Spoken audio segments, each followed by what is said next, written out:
Hey guys, Frank Flegg here from Ethical Property Partners. Welcome to a very special, sophisticated Saturday YouTube episode. On today's episode, I have got a sophisticated deal challenge for you from not me, as you're used to, but from one of our master franchise area owners, Paulene Chalmers, who looks after all of the franchisees in England and Wales. And she is going to describe a vendor situation that she has come across and has transacted, has solved the vendor's problem. But as with all of our sophisticated Saturday episodes, we're going to pause when she's described the vendor situation. You're going to try and solve the problem, and then she's going to describe how she solved it and in fact how she's monetized the deal. So without further ado, over to Pauline.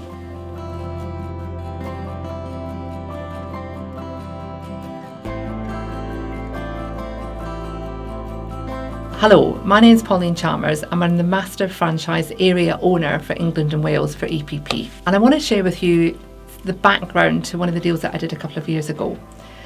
This vendor had been on the market for 12 months.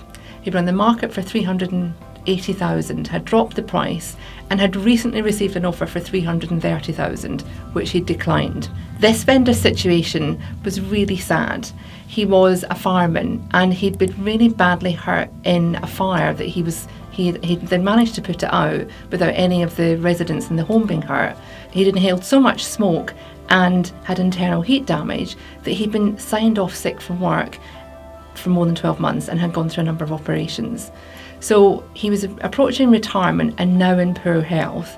And him and his wife had a property that they'd inherited from her father. So they were kind of accidental landlords. And this property was a major headache to them. There was 4 tenants in the property. It was a bit like an HMO, how they'd structured it. And as I say, it had been on the market for 12 months and they hadn't been able to sell it. And the offer they had recently wasn't palatable to him. So when I was introduced to him, this came to me from a leaflet that I delivered in the area, and it had gone to a builder that I'd been working with and built a really good relationship with. And this builder knew Roy and his wife and introduced me to them. So it was a great referral. And quite often we get referrals from existing clients or partners that we work with who understand what we do and how much we can help people in unique situations. So when I met Roy, they were fed up. The 2 of the tenants had stopped paying and they knew what they wanted, but they didn't want to let the property go because they'd inherited it, as I say, from her father. They really wanted to sell this property, but they just didn't want to let it go. It was important to them that they achieved the maximum they wanted for it. When I met the vendor, he took me around the property initially, and then we had a coffee. And it was when we were having the coffee that he explained his personal situation. And it was so sad. He was just starting to recover from this accident that he'd had. They had a desire to pay off their existing mortgage, that he was approaching retirement and he was really hung up on being debt-free. So they wanted to achieve the maximum amount they could for this property. But they didn't need to achieve all of it all at once. They were quite happy to receive some of it on completion and some of it over time, which was great for me. So what I put together, the offer for them, really gave them what they wanted. And it gave them some cash to renovate their property. They were really hung up on doing the garden and putting a small extension at the back of the house. When I actually went to complete on the property, 2 of the tenants hadn't been paying and they refused to move out. Now, most property investors would run a mile at this sort of deal now because they knew that it could take months for the tenants to move. But I was quite happy to wait. I was committed, and the offer that I'd made to them, they were really happy with. So I was committed to buying the property, and I agreed to buy the property when they were ready. So they took the time, they went through the eviction process with the tenants. It took a number of months, and when they were ready, we completed on the property.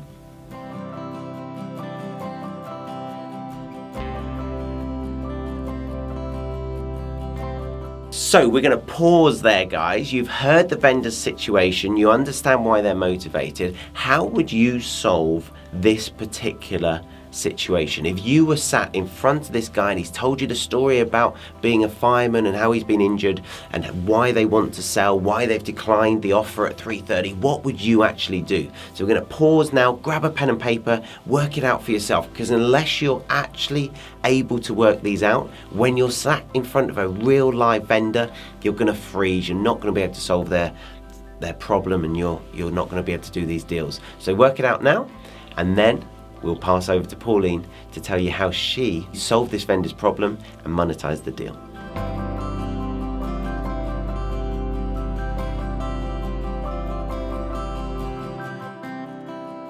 This property was not only a no money down, but there was a cashback attached to it. So there was lending on the property, which enabled me to buy it, and they also received a payment over time. So to give you some of the numbers, they'd received an offer of £330,000, which they'd declined. I've paid them in total, my offer was £320,000. You think, well, why would they accept £10,000 less than a previous offer? But they got to know me. We'd had a coffee. I really empathised with their situation, and I solved their problem in a way that actually really worked for them. So on completion, they received £250,000, £245,000 it was. There was £11,000 cash back on the deal, and they've agreed to take a balance over time, absolutely interest-free. So we created a win-win, a win for them and a win for me. That's all about the vendor, and we focus on the vendor initially. But now about the property. So it was a 4-bedroom HMO. I then renovated the property, and I've converted it into a 7-bedroom, 7-ensuite. Now I've had this property for nearly 4 years, and in that time frame I've had two voids. The property's lovely. It's really high demand in an area where there's a lot of HMOs, but the property is well positioned, there's parking, etc. So 2 voids for a month each of each room over 4 months is not bad going on it. This property makes every single month, the rental on it is £4,425.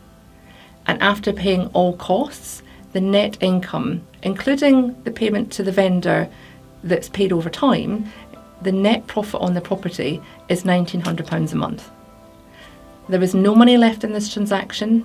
I refinanced after the refurb to pull the rest of my money out, and it makes £1,900.